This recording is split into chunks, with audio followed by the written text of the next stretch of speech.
first grade this year, and I've been at Eno Valley for 13 years. I started as a teacher's assistant. I don't know that I have a particular philosophy of teaching.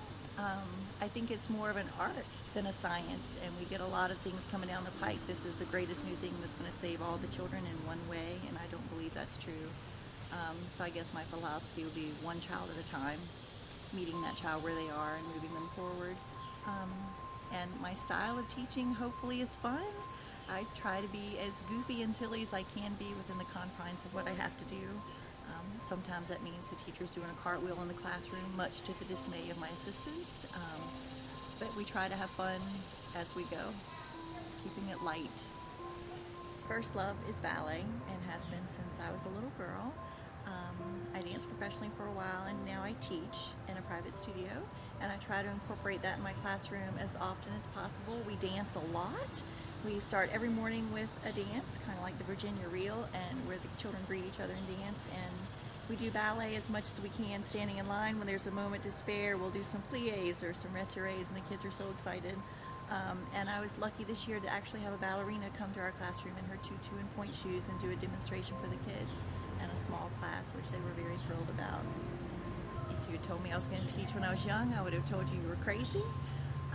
It was a long and twisty road, and at 42 I was faced with a decision of whether to go to school for teaching or open my own dance studio, thanks to a gift of a very nice benefactor. And so I prayed very hard for clear direction and was given a scholarship and a job at Eno Valley within a couple of weeks, so he answered very clearly.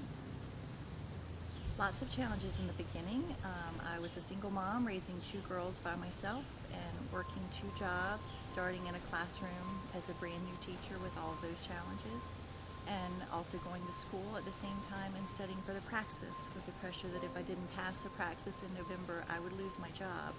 So there were lots of pressures in the beginning, but thanks to the kindness of the folks at Eno Valley, they saw me through.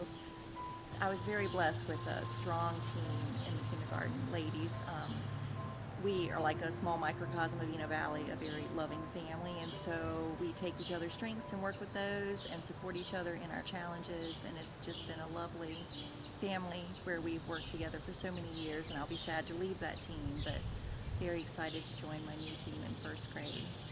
So I try to include the parents in the classroom whenever I can, but when they can't come to the classroom, just keeping in contact over the phone and written correspondence with my parents to try to keep them as much in the educational process as possible. And lots of rewarding experiences.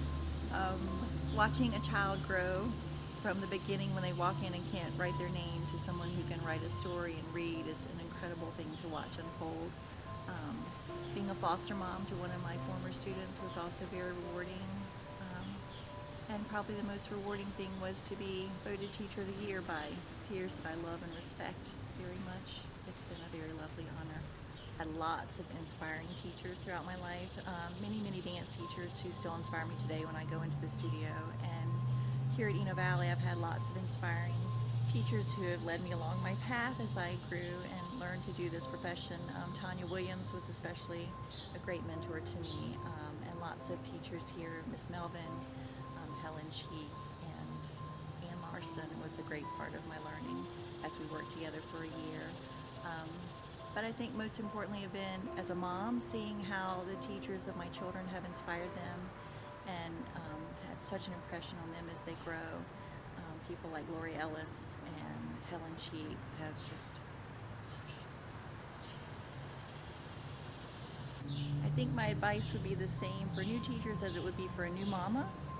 To rest as much as you can, stay strong, and ask for help when you need it. This is a very strong community at Eno Valley, and there are people willing to help you in every way possible. You just have to ask.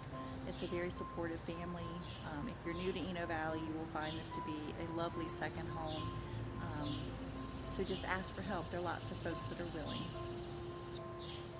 I'm very blessed to work at this school, and I look forward to a great new year with our 2 strong administrators. I think it's going to be an awesome year as we go forward, and I can't wait to see what the future holds.